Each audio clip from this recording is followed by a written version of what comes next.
Senhoras e senhores, temos o prazer de iniciar agora a sessão solene de posse do novo acadêmico, professor Jacinto Lins Brandão. Aqui na mesa já estão o secretário da Cultura, acadêmico Ângelo Osvaldo, a reitora da Universidade Federal de Minas Gerais, Sandra Goulart Almeida, e vamos introduzir o nosso empossando com uma comissão composta pelos acadêmicos Caio Boscher, Amilcar Viana e Olavo Romano.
Vamos sentar. Eu convocaria o nosso secretário ad hoc, Amilcar Viana Martins, para ler o termo de posse e, em seguida, assinaturas, o diploma também.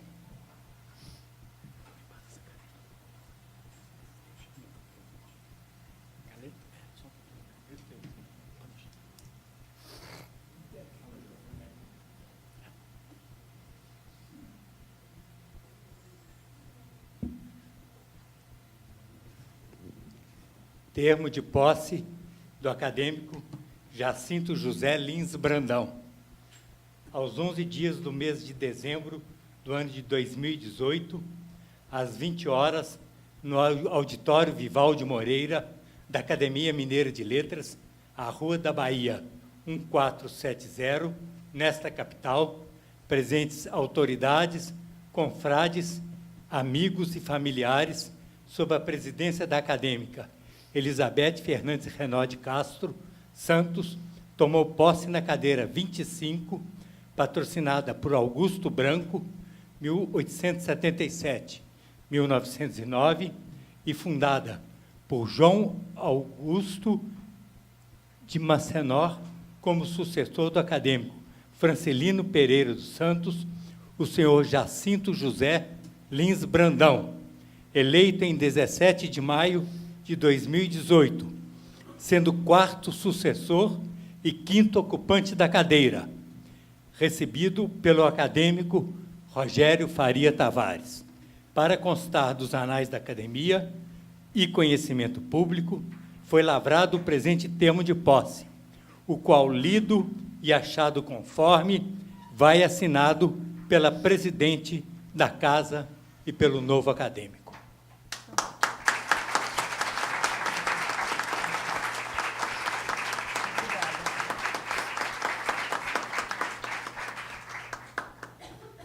Que letra bonita, né?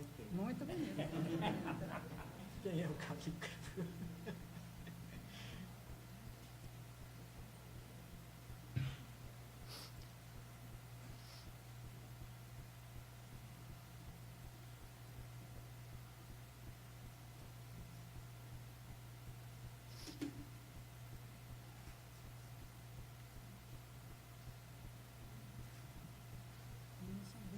José também, não? Não sabia que tinha José. Ah, pois é. Eu diminuo. Muito bem.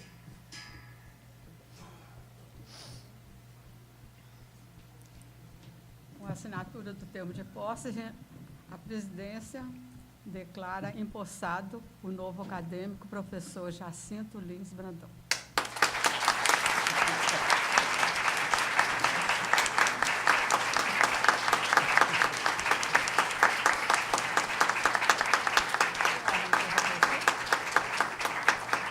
Nosso secretário fará a leitura do diploma.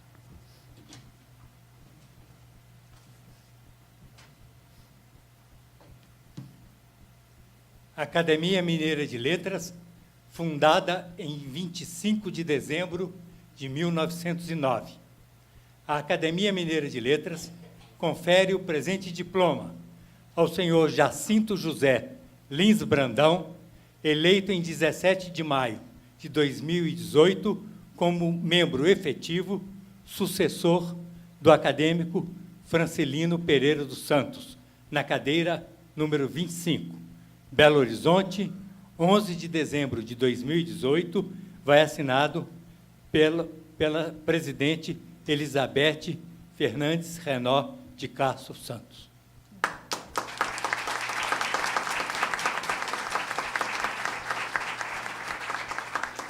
Eu agora convidaria a senhora Magda Guadalupe, esposa do acadêmico Jacinto empossado, para se dirigir à esquerda da mesa e proceder à entrega do diploma.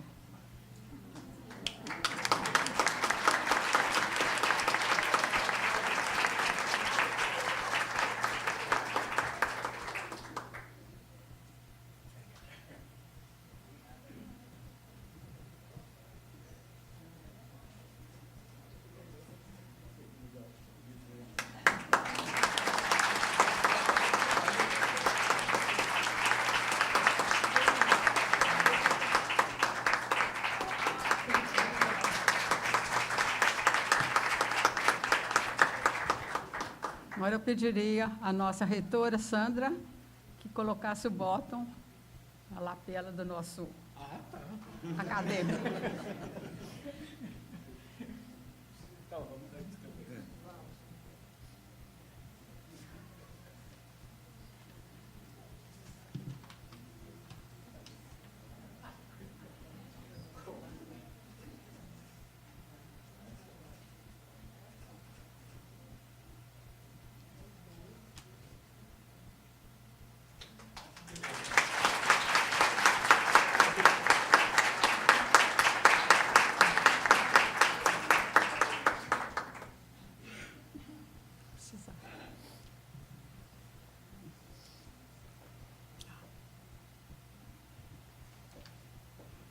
Cumpridas as formalidades, vamos agora fazer uma saudação ao nosso acadêmico. A Academia Mineira de Letras engrandece-se nesta solenidade de posse ao receber em seus quadros a figura magna de um mestre da palavra, o professor Jacinto Lins Brandão. Helenista, cultor, estudioso e tradutor de línguas mortas que se revivem pelo debruçar de textos herméticos e desconhecidos, compostos pela palavra que ressuscita. Dedicando-se ao estudo de línguas arcaicas e de civilizações antigas, desvenda os segredos escondidos nos escritos dos acádios e dos babilônios, proporcionando também a nós convivermos com eles. Longe de ser um organismo apático e desinteressado pelo mundo que nos rodeia, as academias de letras têm como escopo, gravado no seu compromisso de posse, pugnar pela pureza do idioma pátrio, procurando os sítios do bem, do belo e da verdade. A língua é a nossa pátria, digna em seu exato e claro desempenho, interpretada pelo nosso trabalho literário e acadêmico, louvada em ação participativa. As academias de letras serão anacrônicas, reuniões de literatos em desfile de apresentações, se não perseguirem a objetivação de um crescimento global produtivo, envolvendo as várias áreas do conhecimento e o florescimento do ser. Da criação, a partida é dada pela reflexão e pela visão crítica de um pensar mais profundo. O ingresso de um novo membro, com o quilate do professor Jacinto, será o incentivo de um propósito que parte de um cotidiano e se transpõe pela palavra a patamar mais elevado, procurando preservar a memória histórica e perseguindo os valores constitutivos de consciente modernidade, traduzida pelo exercício do social em prol dos ideais da comunidade em suas necessidades básicas. É o que tentamos fazer, esperando contar com a preciosa colaboração do nosso novo acadêmico, plantar a semente da confiança no futuro brasileiro, como artífices do fazer literário, na divulgação de páginas de conteúdo formativo para que se ilumine a escuridão vivencial. Apresentamos-lhes nossas boas-vindas, junto aos votos de uma feliz convivência nesta Casa de Alfonso.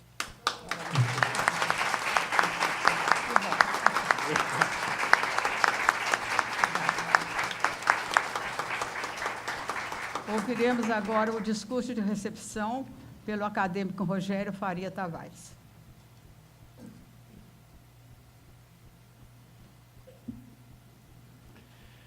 Boa noite a todos. Sejam sempre muito bem-vindos à Casa de Alfonso de Guimarães, de José Osvaldo de Araújo, de Vivaldi Moreira, de Olavo Romano e de Elizabeth Renaud. Esta casa foi erguida por um grupo de 12 intelectuais em 1909, em Juiz de Fora, como um espaço de convivência fraterna em torno das letras, das artes, da educação, da história e da memória. Cumprimento nesta noite em especial os acadêmicos presentes a esta sessão: Elizabeth Renaud, Carmen Schneider Guimarães, Ieda Prates Bernes, Benito Barreto, Amilcar Martins Filho, Caio Bosque, Ângelo Osvaldo de Araújo Santos e o presidente emérito Olavo Romano. Também dirijo uma palavra de acolhimento aos familiares do acadêmico Francelino Pereira dos Santos, ocupante da cadeira de número 25, até o dia 21 de dezembro de 2017. Saúdo a mesa presidida por Elizabeth Renaud e composta pela magnífica reitora da Universidade Federal de Minas Gerais, a minha universidade, onde eu tive o prazer de fazer a graduação e o mestrado, a professora Sandra Regina Goulart Almeida. Saúdo o confrade, fraterno amigo, acadêmico Ângelo Osvaldo de Araújo Santos, representando neste ato o governador Fernando Pimentel. Saúdo também o querido confrade, já confrade, Jacinto Lins Brandão, sua mulher, a professora Magda Guadalupe, seus familiares e seus amigos. O sentimento, Jacinto, que me move neste momento é o da alegria genuína. A partir de agora, teremos nós, integrantes da Academia Mineira de Letras, o privilégio de desfrutar com mais frequência da companhia de um intelectual de inteligência privilegiada e sólida erudição. Mais importante que isso, no entanto, será o prazer proporcionado pelo contato com um homem elegante e cordial, de trato suave, ameno e gentil, alinhado plenamente ao melhor do espírito acadêmico. O colegiado a que nessa noite Jacinto se integra prestigia, sim, a contribuição que cada um de seus componentes é capaz de dar ao seu repertório, à sua história e à sua reputação. Mas a academia não elege os ocupantes de suas 40 cadeiras com base apenas na extensão da bibliografia ou no currículo de realizações dos candidatos. Ela também leva em conta, e o fez no presente caso, a capacidade e a disposição para relacionar-se, escutar e dialogar, sobretudo a partir das diferenças. Não há riqueza maior que a variedade de ideias e visões de mundo. É a partir dela que os horizontes se ampliam e as estruturas mentais se alargam. Não é frágil, pois, o argumento que mobiliza a cidadania no Brasil de hoje na defesa da tolerância e do inteiro respeito ao outro, no combate feroz a qualquer tipo de discriminação ou de preconceito, no elogio à pluralidade. Esse é, afinal, o caminho seguro e saudável rumo a uma sociedade mais desenvolvida e democrática, percurso do qual não se pode abrir mão em nenhuma hipótese. Lugar da construção livre do conhecimento, da reflexão poliédrica e da crítica sofisticada, elementos fundamentais e decisivos para o avanço da civilização, a sala de aula sempre foi o segundo lar de Jacinto Lins Brandão, professor por vocação e destino. Nascido na cidade de Rio Espera, na zona da Mata Mineira, Jacinto pertence ao corpo docente da Universidade Federal de Minas Gerais desde 1977, quando se graduou em Letras. De lá para cá, palmilhou, dedicado à gratificante estrada da vida acadêmica, legando à comunidade universitária e ao seu país importante exemplo de amor ao ensino e uma produção integralmente e eticamente comprometida com a qualidade. Ao longo de sua trajetória, conquistou também o carinho e a admiração de ex-professores que vieram depois a se tornar seus pares, como Ângela Vaz Leão, que aqui se encontra,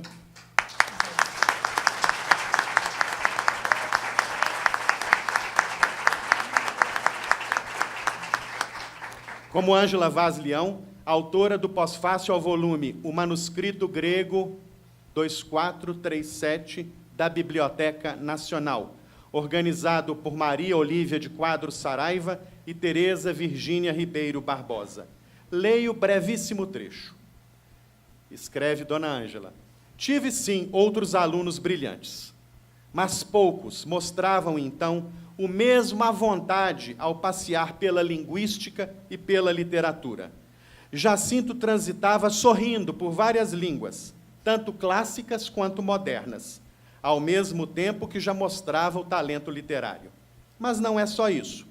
Jacinto sabe aliar à sua rara competência uma extraordinária generosidade intelectual, que não lhe permite isolar-se na Torre de Marfim, que protege alguns docentes de uma vida acadêmica plena. Ao partilhar o seu saber com os alunos, Jacinto faz deles seus colaboradores e, nesse sentido, vai fazendo escola. E aqui eu vejo vários alunos e ex-alunos do professor Jacinto. É ainda da primeira década da sua trajetória como professor, em 1985, o livro resultante do primeiro Congresso Nacional de Estudos Clássicos ocorrido naquele ano, organizado por Jacinto, O Enigma em Édipo Rei e outros estudos do teatro antigo, contou com as colaborações, entre outros, de Eneida Maria de Souza, que aqui está, Lúcia Castelo Branco, Sônia Viegas, Ana Lúcia Gazola e Maria Luísa Ramos. É o belo texto de Jacinto, intitulado Por que Édipo?, que abre o volume, propondo a pergunta crucial: por que cultura grega hoje? Entre as hipóteses levantadas pelo ensaísta na busca da resposta, registro a que se expressa no parágrafo seguinte: participo do respeito religioso de Erasmo e Nietzsche pela grandeza dos gregos, como povo que, como nenhum outro, soube descer à profundidade de seus questionamentos. Talvez essa sensação, que como tal se impõe à margem dos demais raciocínios, seja ela também preconceituosa e se deva ao fato de pertencermos à mesma cultura nascida na Grécia, transmitida a nós através dos séculos. E continua Jacinto. Justo seria, portanto, retificar o ato, retificar o dito, afirmando terem sido os gregos um tempo que, como nenhum outro de nossa história cultural, desceu tão a fundo em nossos próprios questionamentos. A nossa visão do mundo, que implica em criação do mundo, em criação desse mesmo mundo, descobre-se desnuda no discurso deles. O seu discurso criou a nossa realidade, fato insofismável, ainda que nunca tivéssemos tido acesso direto a seus mitos. A nossa consciência coletiva tira seus dados de um inconsciente coletivo criado na Grécia, cuja epifania se dá nos mitos, dizia Jacinto Lins Brandão naquele texto de 1985. Defendida sob a orientação do professor José Cavalcante de Souza, na Universidade de São Paulo, a USP, em 1992, a tese de doutorado de Jacinto Lins Brandão resultou em livro lançado pela editora da UFMG em 2001, A Poética do Hipocentauro, literatura, sociedade e discurso ficcional em Luciano de Samosata. Logo na introdução, chamada A História de uma Polêmica, Jacinto apresenta o seu personagem. Este livro trata de um desconhecido escritor pós-antigo, ilustre sem dúvida, mas cuja obra tem atravessado os séculos marginalmente. Isso é válido tanto para a modernidade quanto para a própria antiguidade. Por isso, o que sabemos com certeza sobre Luciano de Samosata é muito pouco, apenas o que essas 3 palavras transmitem, que tinha um nome latino e era natural da Síria. Tudo indica que viveu no 2º século da nossa era, de cerca de 125 após 181, tendo atingido a maturidade como escritor, provavelmente sob o reinado de Marco Aurélio, que se estende de 161 a 180 depois de Cristo. No mais, prossegue o mestre, somente conjecturas da crítica, que se esforça em depreender de seus textos dados sobre sua vida, correndo assim o risco de confundir a pessoa com seus personagens. Em apresentação assinada por Marcos Vinícius de Freitas, nas orelhas do livro, os leitores consomem informações preciosas sobre a dimensão do feito realizado por Jacinto Lins Brandão. Para leitores e críticos desavisados ao longo da história, Luciano eventualmente apareceu como sendo um representante da decadência da cultura clássica. Uma visão fossilizada e laudatória da cultura esteve sempre por trás desse ponto de vista. Mas nos textos de Luciano, prossegue Freitas, ao contrário, a tradição se mantém viva exatamente porque está em contínuo processo de reinvenção. Essa é a via seguida por Jacinto Lins Brandão. Se Bakhtin foi um dos primeiros críticos do século XX a apontar a força de Luciano, especialmente ao caracterizá-lo como um pensador pós-antigo, capaz de reinventar a antiguidade a partir de uma visão crítica das formas discursivas herdadas, sejam elas a poesia, a história ou a filosofia, Jacinto Lins Brandão, por seu turno, vai muito além do crítico russo e afirma a posição luciânica como sendo a de um pensador da cultura. A relação desproblematizada de Luciano com o legado da cultura é o que fez dele uma referência para autores como Rabelais, Cervantes, Voltaire, Molière, Dostoiévski, Essa e Machado, entre tantos outros. Finalmente, conclui Freitas. A longa convivência com os textos do pensador grego e a poderosa capacidade de análise de Jacinto Lins Brandão fazem desse estudo uma obra de absoluta referência para aqueles que querem entender não apenas a complexidade da obra de Luciano em suas relações com o fim da antiguidade, mas também as nossas odiernas relações entre tradição e pós-modernidade, uma vez que o tema do legado cultural está na ordem do dia. De 2005 é A Invenção do Romance, publicado pela editora da Universidade de Brasília. A indagação que dá origem ao livro é também o nome de seu primeiro capítulo. Existe um romance grego? Para introduzir a questão, Jacinto Lins Brandão escreve: é esse prazer entranhado da mimese que acredito ser a marca genuína do romance grego. É nisso que ele se define como radicalmente grego, não apenas pela língua em que foi escrito, pelas histórias que narra ou pelos costumes que mostra. A musa homérica que pode tudo dizer por tudo ter visto, ao contrário daqueles que apenas a fama ouviram sem nada ter visto, é a mesma que inspira os romancistas, após ter animado tragediógrafos, comediógrafos, pintores, escultores e poetas. Continua Jacinto. Ao propor estudar os processos de representação presentes no romance grego, estou em busca daquilo que de mais grego ele possui, e que é, afinal, aquilo que provoca a invenção do gênero. Esse fundamento de visão de mundo que, no horizonte de novos tempos e no contexto de novas expectativas, foi capaz de produzir novas formas de apropriação poética do mundo pelo homem. As conclusões a que chega Jacinto Lins Brandão nesse trabalho são poderosas. Seleciono algumas rápidas. O romance grego constitui um gênero bem definido e, ao mesmo tempo, muito variado. Sem dúvida, perceber as diferenças depende, antes da constatação de que não se trata apenas de um punhado de narrativas, mas de um corpus, manifestado numa época determinada, o qual exibe uma série de traços comuns que garantem o reconhecimento de uma identidade própria. Ora, é dessa possibilidade de se perceberem traços comuns em diversas obras que depende a noção de gênero. E mais adiante.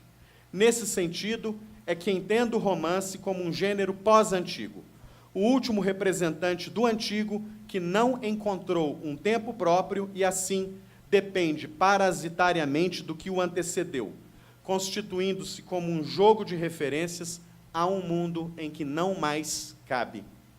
E, finalmente, o romance é como que o coroamento dos gêneros narrativos na Grécia: epopeia, drama, historiografia e diálogo, em que o narrador, o narrado e a narrativa produzem uma alquimia de elementos tomados da tradição, a qual se dissolve e se coagula não em formas fixas, mas abertas e transformacionais, do mesmo modo que o mundo se reinventa poética e poeticamente a partir dos elementos mais simples: água, ar, terra e fogo. Também de 2005 é A Antiga Musa, Arqueologia da Ficção, que mereceu nova versão, revista e ampliada, da editora Relicário, 10 anos depois. Com o objetivo de examinar as condições que motivaram o surgimento das teorias sobre a literatura na Grécia, concentrando-se em seus princípios, como ele mesmo diz, Jacinto empreende uma reflexão sobre os primórdios da reflexão poética na Grécia, examinando, para tanto, entre outros, os poemas homéricos e os poemas hesiódicos. A escritora Laura Cohen Rabelo, ex-aluna de Jacinto, aqui presente, escreve nas orelhas da segunda edição de A Antiga Musa. Abro aspas para a querida amiga Laura Cohen. Particularmente, ele é um livro importante em minha formação. Foi o primeiro livro sobre poética clássica que li no início de minha graduação em letras. E, na época, pela generosidade do texto, introduziu-me no caminho das letras clássicas. Não que seja um manual para iniciantes, mas acredito que é uma obra ampla, certamente por ser, como o autor a define já no título, arqueológica, e cujo conteúdo cheguei a usar até em oficinas de criação literária. Então, depois do depoimento de uma ex-aluna e colega do professor Jacinto, tomo aqui o depoimento, registro aqui, incorporo aqui esse texto, o depoimento de uma aluna do professor Jacinto. Em nome da indiferença, o mito grego e os apologistas cristãos do segundo século foi publicado em 2014 pela editora da Unicamp, a Universidade de Campinas. Em cerca de 500 páginas, o autor expõe a forma como os polemistas cristãos do segundo século de nossa era enfrentaram a tradição que modernamente se passou a designar como a mitologia grega. Titular de Língua e Literatura Grega na Universidade Federal de Minas Gerais, titular desde 1990, Jacinto Lins Brandão foi professor visitante na Universidade de Aveiro, em Portugal, onde lecionou poéticas gregas e história da cultura clássica, havendo conduzido naquela instituição pesquisas sobre paleografia e codicologia grega. Na Argentina, deu aulas na Universidade Nacional del Sur e, na França, ensinou História e Literatura da Grécia Antiga para os alunos da Escola de Altos Estudos em Ciências Sociais. Seu compromisso com a causa da educação pública e gratuita levou-o a dirigir a Faculdade de Letras em 2 oportunidades, entre os anos de 90 e 94 e no período compreendido entre 2006 e 2010. Entre 94 e 98, foi o vice-reitor da nossa querida Universidade Federal, no reitorado do professor Tomás Haroldo da Mota Santos, que aqui também se encontra. Nos últimos anos, mais precisamente entre 2014 e 2017, foi superintendente da Fundação Rodrigo Melo Franco de Andrade, também ligada ao FMG. Confirmando seu apreço pela atuação institucional, Jacinto foi um dos fundadores da Sociedade Brasileira de Estudos Clássicos em 1985, emblemático ano da história política brasileira. Nossa presidente está ali, a Tatiana Ribeiro. Muito bem, que honra recebê-lo. Muito bem, recebê-la. Muito obrigado pela presença. Presidente da entidade entre 91 e 93 e tesoureiro desta mesma entidade entre 2004 e 2005. A paixão de Jacinto Lins Brandão pelas letras, no entanto, sempre foi além do que supõe a vida no campus e as tarefas da divulgação científica, Brasil e mundo afora. Sua imensa obra, não há dúvidas, é a de um scholar de primeira linha, revestindo-se do rigor e da excelência que a ela conferiram reconhecimento internacional de que desfruta. Sua obra também revela o crítico literário atento e sensível à passagem dos tempos e ao seu impacto sobre sua época e a sua cultura, em relação às quais Jacinto produziu pensamento refinado.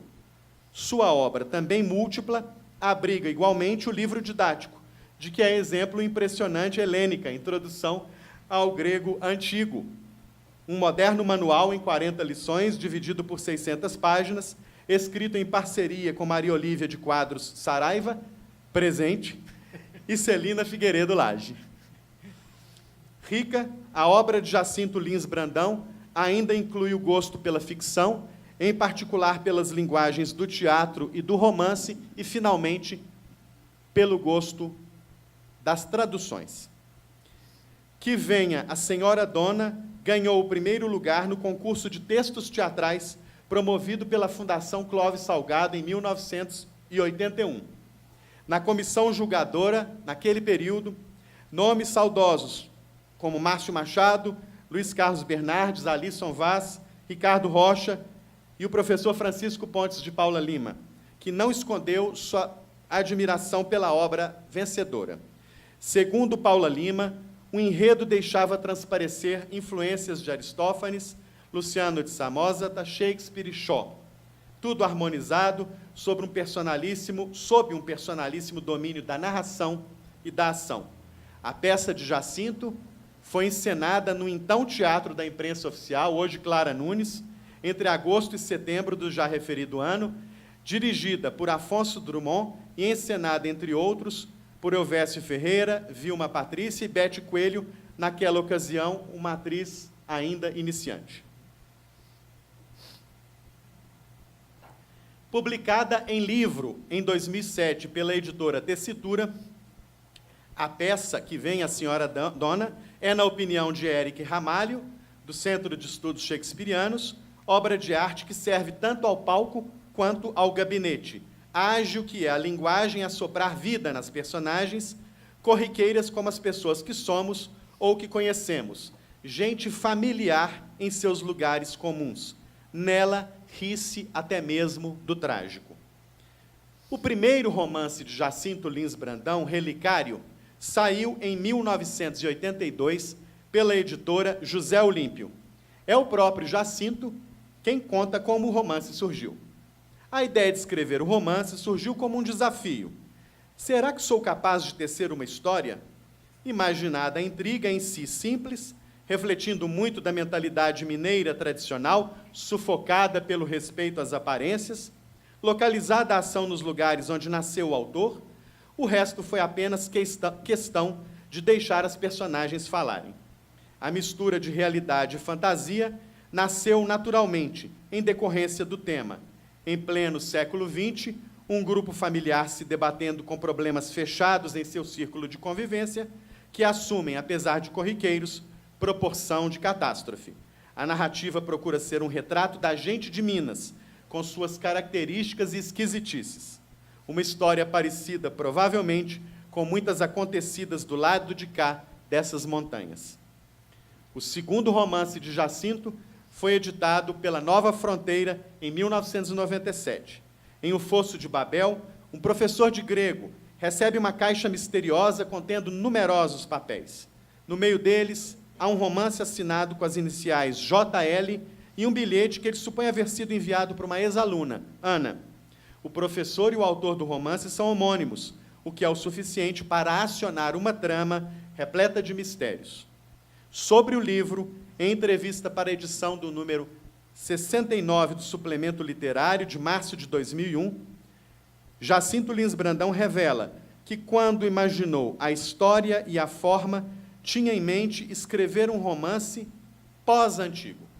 Procurou, então, explorar a função do acaso na vida de seus personagens, como acontece no romance de Xenofonte de Éfeso, talvez o primeiro do Ocidente, escrito no primeiro ou no segundo século depois de Cristo.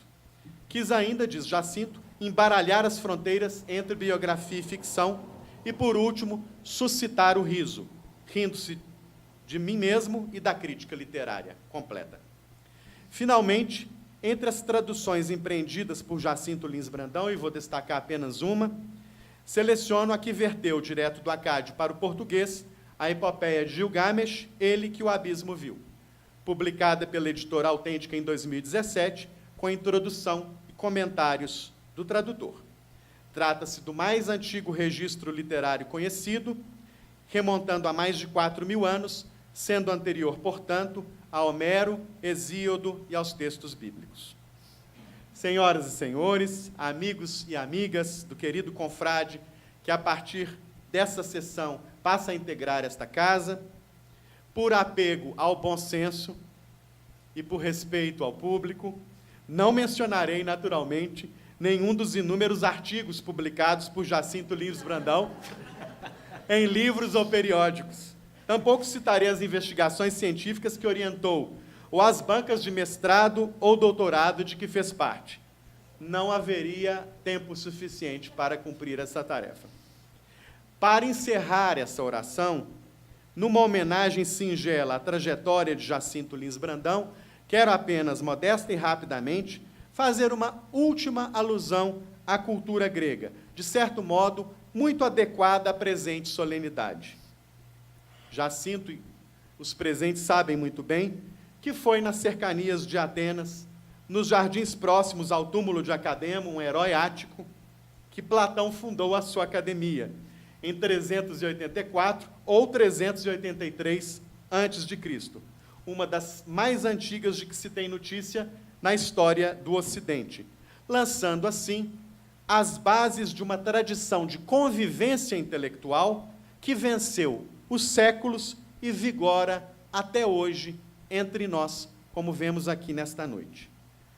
Seja, confrade Jacinto, muito bem-vindo aos nossos jardins. Tome assento, fique a gosto, como se faz tão bem em Minas Gerais. Você tem tudo para sentir-se absolutamente na sua casa. Muito obrigado.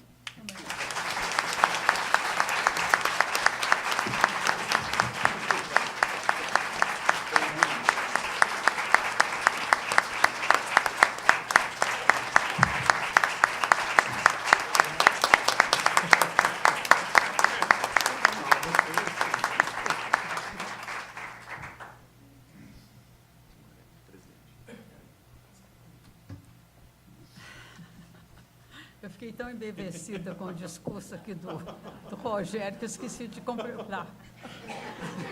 Finalizando os pronunciamentos, ouviremos o discurso do novo acadêmico. Muito bem.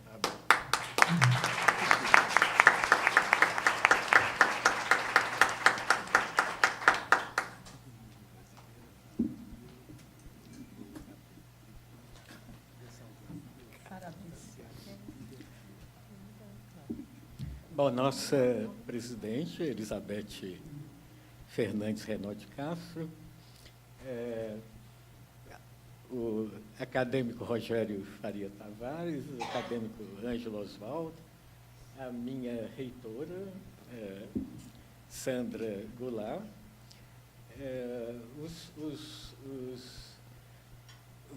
usando a terminologia própria, né, que eu já aprendi com o Rogério, as confreiras e confrades presentes, a Carmen Schneider, a Yara, Bernes, a Milka Martins, o Caio Bosque, Olavo Romano, Benito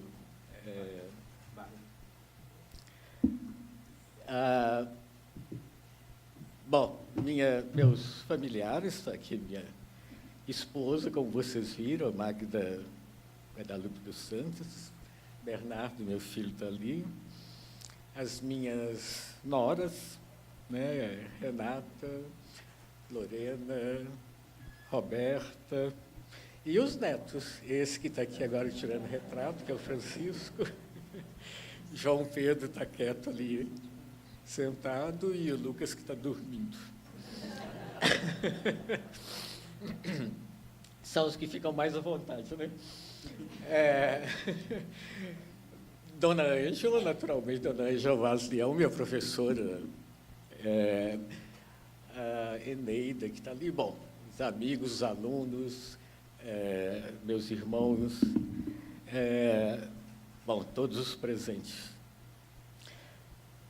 Minhas primeiras palavras são de agradecimento, em primeiro lugar, à presidente da Academia Mineira de Letras, e a todas as acadêmicas e aos acadêmicos que me honraram com a eleição para a cadeira de número 25.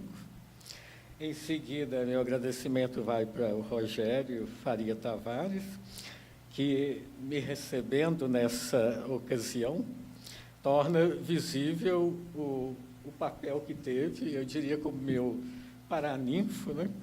E aqui eu estou pensando no sentido etimológico da palavra, é a pessoa que na Grécia Antiga conduzia, lá no caso da Grécia, a noiva para a casa do noivo, mesmo que nesse momento ele seja quem introduz o noivo nesta bela casa que é a nossa academia. O que eu vou dizer completa muito o que o Rogério disse, e inclusive situa muito dos comentários que eu quero fazer.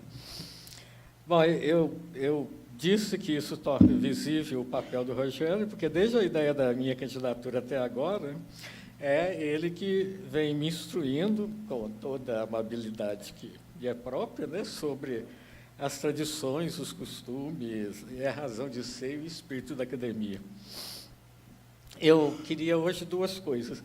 A primeira é, na medida do possível, ser breve nisso que eu vou dizer, o que me leva, como consequência, a me concentrar em três aspectos que eu creio pertinentes a esse momento, os quais eu considero importantes, os três dizendo respeito muito ao ano que se encerra, mas que dessa contemporaneidade ele se espraia por outros tempos, por outra, ganhando sentido no extemporâneo. Bom, eu acho, a primeira coisa que eu acho que eu posso dizer é que até agora eu tinha duas academias. A primeira, o Rogério acabou de se referir, que é de todos que cultivam a vida do espírito de algum modo, participam de algum modo dela, que é a Academia de Platão. Não no sentido de sermos platônicos em termos estritos, mas de nos esforçarmos por sermos herdeiros dignos do compromisso do filósofo com o incessante esforço de buscar o significado do mundo, sendo lícito a cada um, na condição confortável de herdeiro, que pode escolher a parte da herança que lhe interessa, escolher a parte da herança em que quer investir. É muito claro para quem, como eu, passou a vida trabalhando com culturas antigas, saber e fazer saber que nem tudo dos antigos é para ser reverenciado. A prática da escravidão, por exemplo, né, o rebaixamento das mulheres com relação aos homens, naturalmente, sendo necessário, então, com os instrumentos que nos vêm deles também, passá-los pelo crivo da crítica, que pode-se dizer é o ponto fulcral de tudo o que eles realizaram de bom, de belo e de justo. Dessa perspectiva da herança de Platão, acho que escolhi e espero praticar o que ele chama e põe na boca de Sócrates, colocando na boca de Sócrates, de acuidade de visão, que não aponta para este ou aquele conteúdo, a conteudística sendo sempre algo mergulhado na efemeridade do instante, mas para um método, uma atitude intelectual e efetiva de buscar ver o mundo de um modo agudo, mesmo que tolhidos por nossas limitações, recusando qualquer tipo de visão simplória. Algo como vocês veem, né, que aparentemente muito distante da nossa época, mas de uma contemporaneidade absoluta nesse nosso século de ideias rasas e imediatistas. Bom, minha segunda academia foi onde eu passei os últimos 47 anos da minha vida. Eu vou dizer de um outro modo que talvez seja mais exato, onde eu só não passei os primeiros 19, na Universidade Federal de Minas Gerais. Há pouco tempo eu ouvi da minha professora, dona Ângela Vaz Leão, o seguinte comentário numa cerimônia de formatura de alunos de letras, em que ela era homenageada e que eu reproduzo de memória.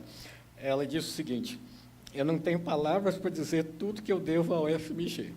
E como não as tenho, não vou dizer nada. Essas palavras da dona Ângela são as minhas agora, pois eu também não tenho palavras para dizer tudo que eu devo ao FMG. Mas eu vou fugir da última parte, que é a mais sábia, então não vou dizer nada, né? Porque eu quero dizer, assim, algumas poucas palavras, mesmo que eu incorra, inevitavelmente, num dizer menos.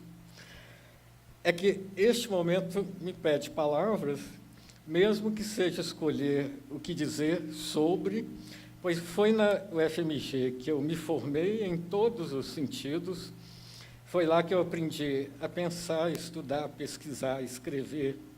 Foi na antiga Fafiche, de que a Faculdade de Letras ocupava o 6º e o 7º andares, que, para dizer tudo em quase nada, eu me tornei gente, não só alguém com pretensão de intelectual, puxado pelas verdades do conhecimento do mundo, nem só alguém com pretensão de humanista, movido pelas belezas do mundo, mas principalmente um cidadão, impulsionado pelo sentido de justiça. Eu penso que são esses 3 elãs que dão cara à nossa universidade. E bastaria um deles para fazer dela uma academia em sentido pleno, mas ela cultiva e faz quem passa por lá aprender a cultivar os 3 entrelaçados, ensinando que sem um não há os outros. Eu tenho orgulho de pertencer a uma geração que, recebendo o legado da anterior, em especial na minha área de letras e de ciências humanas, não só sucedeu, mas investiu com coragem na herança, com a criação de cursos de graduação e de pós-graduação, institucionalização da pesquisa e da extensão, melhora dos procedimentos de gestão, diversificação de áreas do saber, incremento da transdisciplinaridade, ampliação e democratização do acesso e cuidados com os estudantes, o que vem sendo continuamente preocupação da UFMG e de que eu pude participar de perto quando eu fui o vice-reitor do meu reitor, o Tomás Haroldo da Mota Santo. No meu dia a dia de professor de grego antigo, eu espero ter contribuído com o esforço coletivo da UFMG para ser contemporânea. E antes de não dizer mais, por falta de palavras, quero só declarar que, no rol de tudo que eu devo à UFMG, tem um destaque especial, que foi, afinal, nela que eu conheci a Magda, minha mulher. Eu acho que isso basta para dizer tudo. Agora, eu vou contar para vocês, entre parênteses, tá? E vai ser o comentário seguinte, que eu entrei desde o começo do mês passado com o meu pedido de aposentadoria. E como eu já ando, eu acho, meio no embalo da mentalidade de aposentado, em que o tempo não é uma coisa tão importante, eu recebi um aviso de que eu precisava agora de ir ao departamento de pessoal assinar alguma coisa confirmando que eu quero aposentar mesmo, né? Bastou só mandar. Como eu tinha aula sexta-feira, À tarde, que seria minha última aula, o Rafael estava lá, a Suelen também. Então, eu passei no departamento de pessoal à tarde. Aí me disseram, não, o departamento funciona sexta só de manhã. Falei, tá bom. Aí, hoje, eu fui de manhã. Não olhei e-mail, não olhei horário que eles mandaram. Eu chego lá, a moça me fala assim, não, mas segunda só funciona de tarde. Eu não me incomodei, não, mas eu fiquei pensando, e fiquei até achando bom com a impressão de que a UFMG não quer que eu vá embora.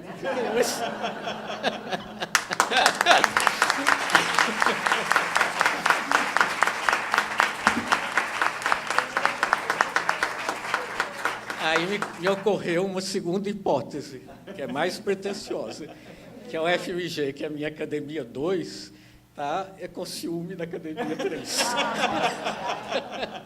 Sabendo que aqui vinha eu hoje tomar posse uma nova academia. Bom, considerando tudo isso, né, inclusive essa circunstância que eu acabei de contar, que esse dia de hoje, para mim, é carregado de sentidos. Quer dizer, no exato momento em que eu me afasto do envolvimento diário com a minha segunda academia, né, que não implica deixá-la, mas é aquela coisa que não vai lá, eu ganho a terceira. Isso é uma felicidade. Não foi nada planejado, mas diziam os antigos que o acaso, o Rogério falou aqui do interior, em grego atíquia, né, em latim a fortuna, é uma deusa, cumprindo, então, para nós entender o que parece aleatório, ter a cuidado de visão para ler os sinais. Não se entenda isso como um apelo a algo esotérico, tá? Que estava escrito das estrelas, eu não acho nada disso. Pois eu estou não mais que refletindo sobre as situações da vida, sabendo que é em situação que cada qual exerce a sua liberdade e o modo como a exerce, para falar com os existencialistas, né, compromete toda a humanidade, não só a gente, mas toda a humanidade. Então, eu tenho de fazer logo uma confissão aqui. As minhas relações com a Academia Mineira de Letras no passado não passaram de bissextas. De forma alguma foram inexistentes e eu diria até que sempre foram significativamente existentes. Eu vou me dar a liberdade de tecer alguns fios cujo sentido estará, sim, na própria tessitura, mas que nem por isso deixam de configurar indícios, recordando o dito de Heráclito de Éfeso, né, falando do oráculo de Delfos, quando ele diz que o Deus cujo oráculo está em Delfos, quer dizer, Apolo, nem afirma nem nega, dá sinais. O que eu passo a fazer tem muito de lúdico, mas isso não tira seu sentido por uma academia ser, antes de tudo, como me ensinou o Rogério, disse hoje, um espaço de convivência, e um espaço de convivência não só com os contemporâneos, mas também com os extemporâneos que já passaram por aqui. Então, meu exercício é diacrônico. Então, vejamos. Dentre os fundadores da academia, na cadeira 19, encontrava-se o escritor e jornalista Francisco Lins, que era tio do avô da minha mãe, eu estou dizendo assim de propósito. E mesmo que ele ande agora meio esquecido, eu fiquei sabendo recentemente que a sua obra está sendo objeto de uma dissertação de mestrado na Universidade do Estado do Rio de Janeiro, na Brava UERJ. É claro que eu não conheci Francisco Lins, mas voltando os olhos para a cadeira ao lado, a 18, eu descubro alguém que faz parte não da minha genealogia de sangue, mas da minha genealogia intelectual. O filósofo e professor Arthur Versiani Veloso, de quem eu fui aluno em 1973, nos 2 últimos semestres em que ele deu aula de filosofia, porque ele estava completando 70 anos e era obrigado a aposentar. Ele dizia na sala de aula o seguinte, que com 70 anos que a gente começa a entender alguma coisa, e aí a gente tem que ir embora. O Veloso era, para mim, uma figura um tanto mítica, porque ele tinha sido, em 1949, professor da minha mãe no curso de administração escolar, no Instituto de Educação, e ele tinha sido um mestre impactante, de que ela contava histórias sobre como ele havia ensinado as alunas todas normalistas a filosofar. Bom, voltando para a cadeira 5, eu descubro, então, um aluno. Eu sei que deve parecer surpreendente, e até eu me surpreendi quando, neste semestre, uma aluna, na casa dos 20 anos, se aproximou de mim na sala de aula e disse assim de chofre: o pai da avó de meu namorado foi seu aluno.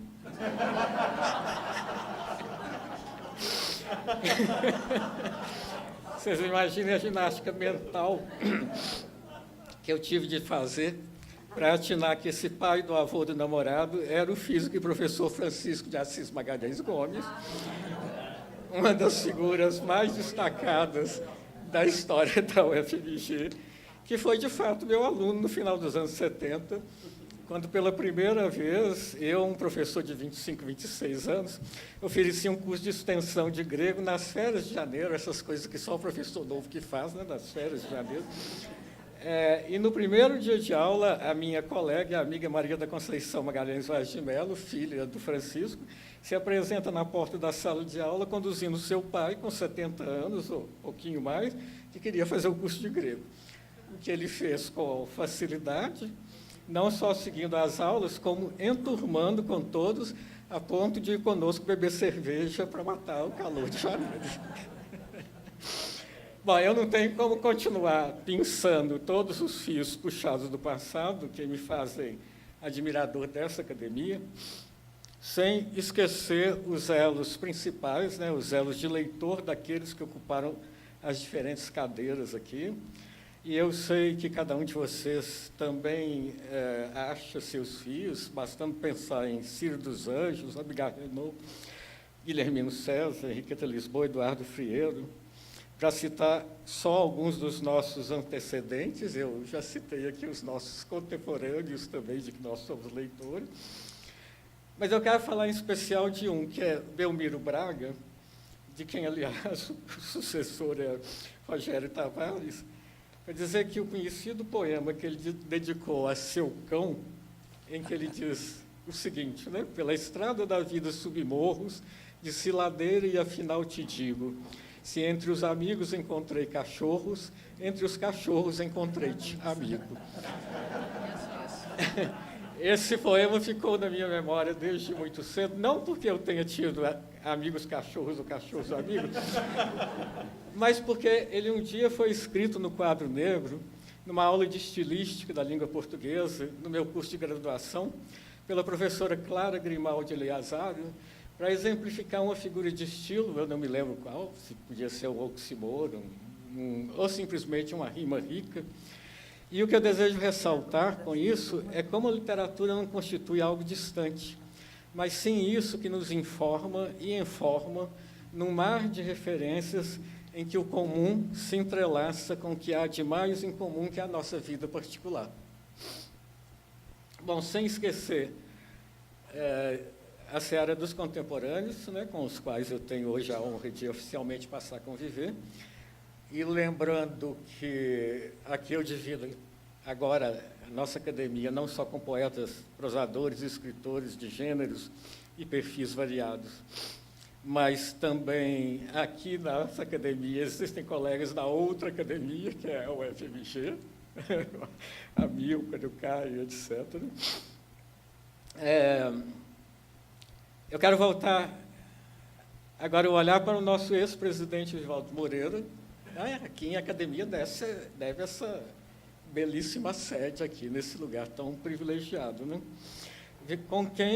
Com o Vivaldi, eu tive rápidos, mas significativos contatos, quando, em 1984, ao realizarmos, né, o Departamento de Letras Clássicas da Universidade, realizar Neiva, está aqui, Virgínia, nós trabalhamos juntos, né, o primeiro Congresso Nacional de Estudos Clássicos, de onde nasceu a Sociedade Brasileira de Estudos Clássicos, né, presidida agora pela Tatiana Ribeiro, da UFRJ. O Vivaldi nos acolheu na academia com toda a gentileza que lhe era própria, tendo sido, então, não aqui, mas na sede anterior, que nós realizamos durante toda a semana do evento uma série de conferências. Esse é um fim importante das minhas relações bissextas com a academia, mas mais importante é o elo dela, então, com a Sociedade Brasileira de Estudos Clássicos, que sabendo-se o quanto, né, a SBEC, a sociedade, foi e continua sendo importante para essa área em nosso país e para seu reconhecimento no exterior. Bom, falar de Vivaldi Moreira fornece-me o gancho para tratar do segundo ponto que eu queria abordar. O sucessor do Vivaldi, na cadeira 38, é o seu filho Pedro Rogério Moreira, o que configura, portanto, uma sucessão em grau duplo, né? A acadêmica e a filial. O ganho imediato de apresentar uma candidatura à academia esteve nos contatos amáveis que eu pude estabelecer com as confreiras e os confrades futuros, né? Eu ainda não conheci pessoalmente o Pedro Moreira, mas tão logo eu me candidatei, eu recebi dele o belo livro em que ele narra uma viagem a Roma.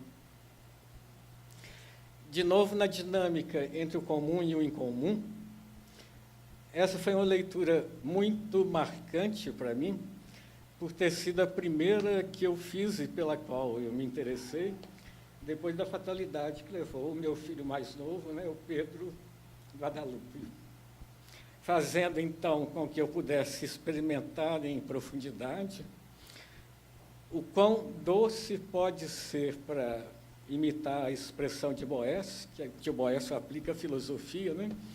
O quão doce pode ser a consolação da literatura nas situações mais dramáticas.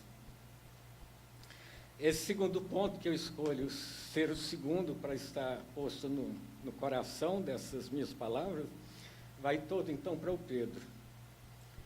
Eu tenho lido sobre perdas de filhos e experimentado a compaixão, no sentido etimológico, né, dos que padecem com. Então, uma compaixão com quem passou pela mesma experiência ou passa, o que se aplica a todos que eu conheço que passaram por isso, e mesmo aos desconhecidos que passam pelo mesmo transe, como os meios de comunicação nos contam todo dia. Dizem que, com o tempo, nessas coisas que eu tenho lido, né, do sentimento de falta nós passamos para o de ausência, e eu confesso que ainda não tive esse tempo, e o Pedro continua falta e ausência. Hoje, ele é uma falta enorme, que eu sei o quanto ele estaria aqui inteiramente envolvido. E ele estava desde o início.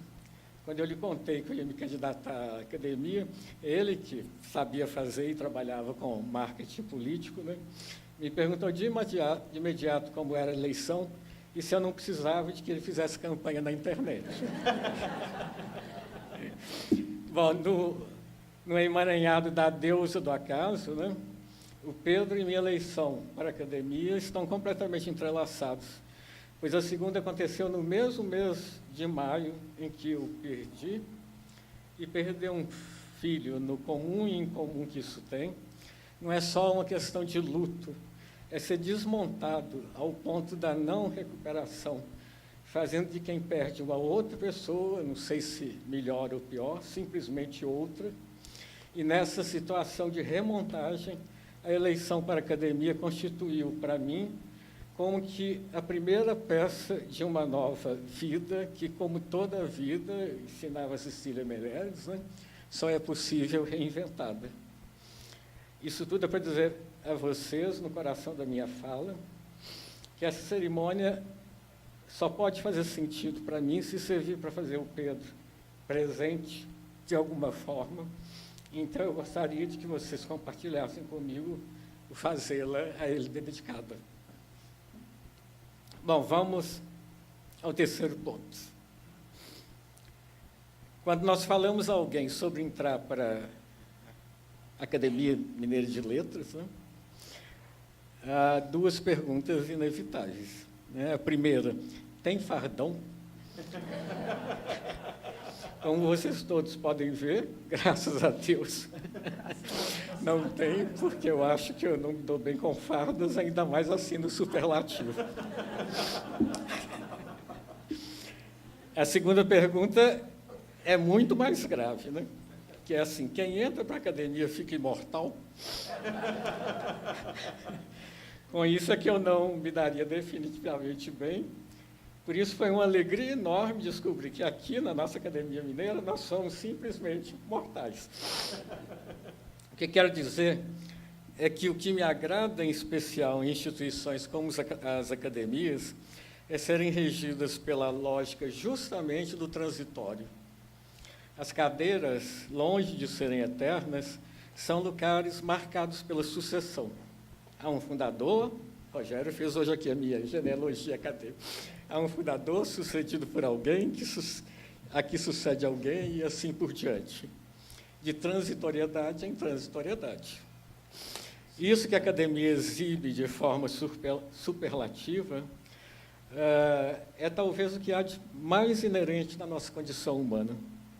Quando eu dizia, como eu disse ainda este ano, né, a meus alunos calouros de filosofia na Fafiche, toda vez que eu dizia isso, que eu tinha sido aluno do professor Veloso, e dizia para eles, o fundador da Fafiche, o que havia de mais saboroso era seu olhar de espanto, em primeiro lugar, diante de alguém tão velho quanto eu, mas também pela compreensão que eu trabalhava sempre com eles, de que eu estava ali como um elo numa corrente de transmissão que faz da universidade uma academia, uma sucessão de que eles eram o futuro.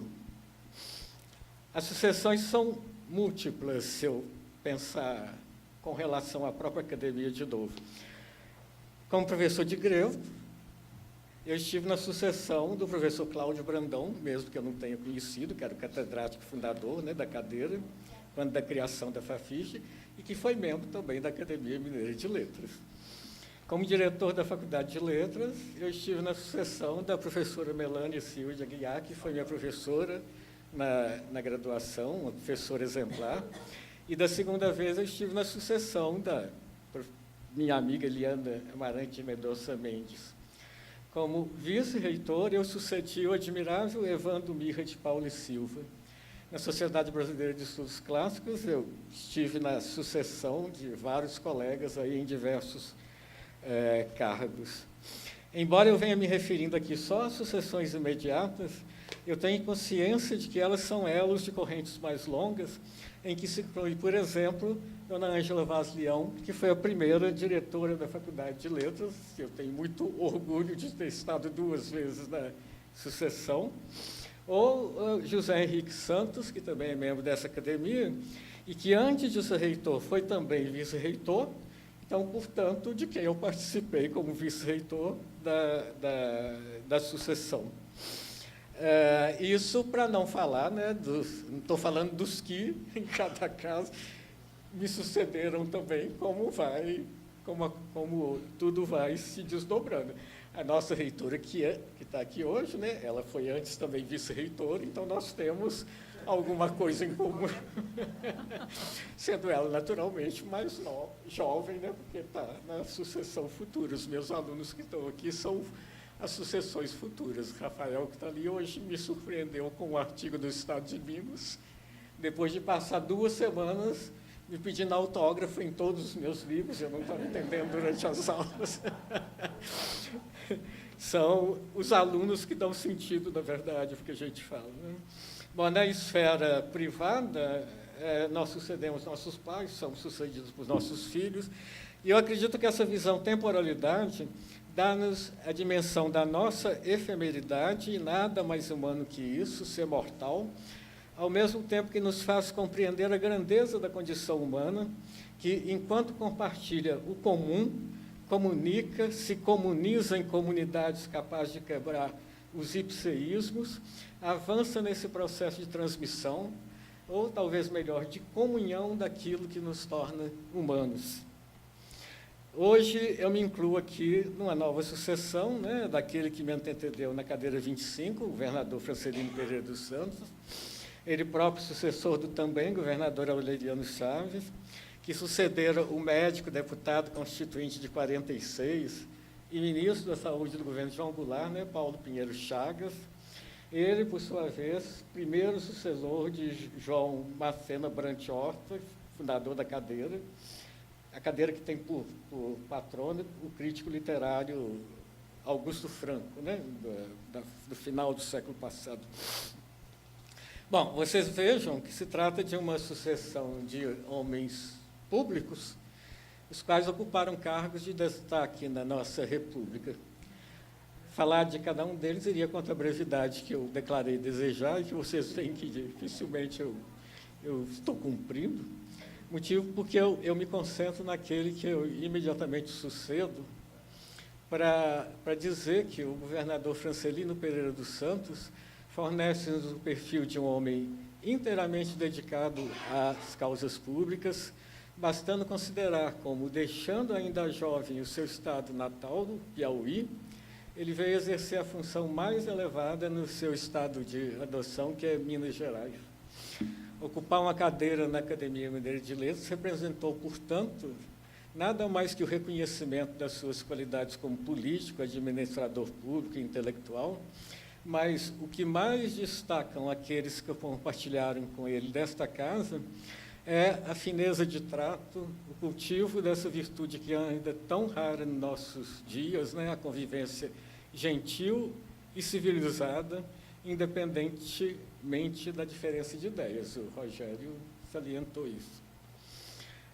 Eu fico feliz de ser um sucessor numa cadeira de homens públicos, porque eu estou certo de que uma academia deve prezar especialmente isso, a sua vocação pública. Eu venho de uma instituição pública, né, onde eu passei aí todo esse tempo da minha vida, empenhado com tantos outros em mantê-la na sua condição de pública, e eu ingresso agora numa instituição privada que tem, contudo, esse viés essencial, a finalidade pública. Talvez, mais do que nunca, a publicidade do público deva ser objeto de cuidado de todos nós, cidadãos, em especial de todos nós que dedicamos a vida à cultura. E eu vou citar 3 exemplos de problemas muito recentes, só citar brevemente. Bom, desde que o livro em suporte de papiro, pergaminho ou papel foi adotado pelos gregos, o lugar em que se podia ter acesso a ele era no mercado, o que se diz em grego a ágora, onde, isso é uma informação de um comediante do século V a.C., a barraca do livreiro ficava lado a lado com a do vendedor de azeitonas, o vendedor de anchovas e assim por diante, mas estava no espaço absolutamente público. Eu não tenho nada contra a mudança do livro para suporte digital, muito pelo contrário, eu acho que isso faz parte das melhoras tecnológicas, inclusive, e é irreversível, por ser, como qualquer tecnologia que se difunde prático e barato, essas duas coisas. Num tablet, né, alguém pode carregar uma biblioteca inteira, então, evidentemente, é uma enorme vantagem. Mas o que me preocupa é a perda dos mecanismos de publicização próprios do livro até aqui. E a gente tem visto isso aí no que está sendo noticiado, né? Uma livraria digital não substitui, pelo menos nos moldes como funciona agora, a livraria física, que faz o leitor sair de casa, encontrar-se com os livros que não buscava e, principalmente, encontrar com outros leitores. Baixar um livro da internet com um clique, ao contrário, é um ato absolutamente solipsista e que tira do livro essa dimensão social, vou dizer assim. Exemplo 2, tá? Eu vou passar rapidamente pelos exemplos. Todos nós vimos aí nos últimos dias a polêmica em torno do Colégio Santo Agostinho, a qual, independentemente de posições aí que cada um pode ter, para mim revelam uma profunda falta de entendimento sobre a função pública da educação. É um equívoco enorme pretender colocar a família contra a escola ou acima da escola, mesmo porque as duas são esferas com organização, com lógica e objetivos diferentes, em ambos casos legítimos. As famílias que são da esfera do privado podem ter e têm suas idiosincrasias, o que é legítimo desde que elas não pretendam invadir a esfera do comum para impor suas idiosincrasias. É falacioso pretender que a sociedade seja meramente uma reunião de famílias, porque se trata de outra coisa, e a obrigatoriedade, nos termos que nós temos na nossa mesma Constituição, de que as crianças frequentem as escolas, tem como finalidade retirá-las justamente das idiosincrasias familiares, para fazê-las experimentar a pluralidade que constitui a sociedade. Bom, finalmente, como terceiro exemplo, eu acho que a missão principal que cabe a todos nós agora é resgatar a própria política da esfera do particular para a esfera pública. Eu não preciso de dar exemplos, nós acabamos de passar por eleições atípicas, em que os recursos de publicização foram vencidos pelo modelo de comunicação interpessoal, através do tablet, né? O qual, com as vantagens aí da agilidade, tolhe o principal da vida política, que é o debate. São três, né? Não são mais que três exemplos, aí eu diria mais, são três sinais, né? Como os enviados por Apolo em Delfos, que estão aí para desafiar a nossa compreensão e a nossa capacidade de agir de modo a preservar o comum, a comunicação e a própria vida em comunidade que nos torna humanos. Esse é um desafio a que me alegra constatar, né? A Academia Mineira de Letras não se tem furtado sob a condução da nossa presidente, Elizabeth Renault. Este belo espaço tem sido ocupado ininterruptamente por atividades às quais, paulatinamente, o público tem acorrido, ou seja, existe um público que está sendo formado pelos próprios eventos que reúnem esse público, né, no gosto pelas letras, pela cultura. Essa formação, eu entendo, inclusive, que é o mais importante.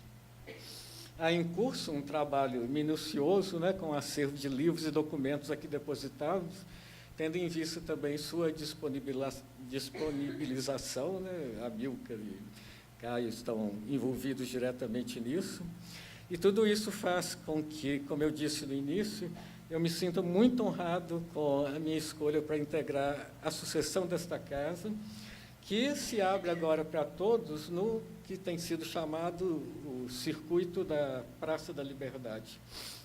Bom, eu fico pensando que chamar uma praça de liberdade, como nós fazemos, né, é um verdadeiro pleonasmo. Liberdade é tudo que uma praça concretiza, enquanto ponto de convergência, de encontro, de manifestação, de sociabilidade, enfim, de comunidade. Agora, chamar uma praça de liberdade, né, é uma boa redundância, e é significativo que a Academia Mineira de Letras pertença ao circuito da liberdade. Eu, voltando então à minha primeira academia, né, eu quero lembrar que Platão dizia que o maior bem que a democracia propicia aos cidadãos é a liberdade. Agora, congregando minhas duas outras academias, essa e a UFMG, eu quero lembrar as palavras do professor Aloysio Pimenta, que foi reitor da UFMG e pertenceu à Academia Mineira de Letras, quando ele define que condição primeira para a cultura é a liberdade.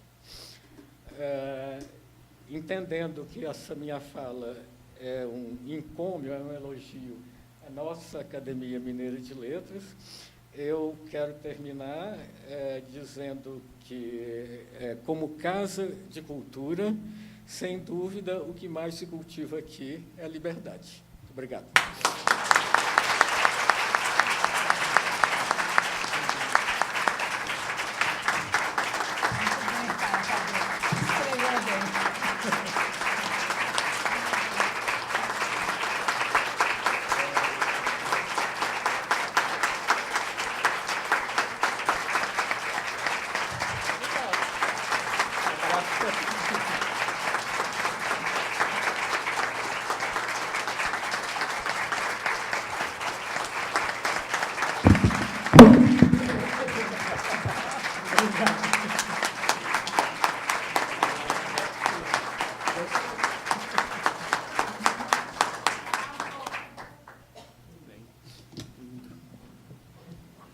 com esse belo discurso. Nosso novo acadêmico mostrou que veio, principalmente contra a liberdade, que é importante para nós todos. Não é verdade?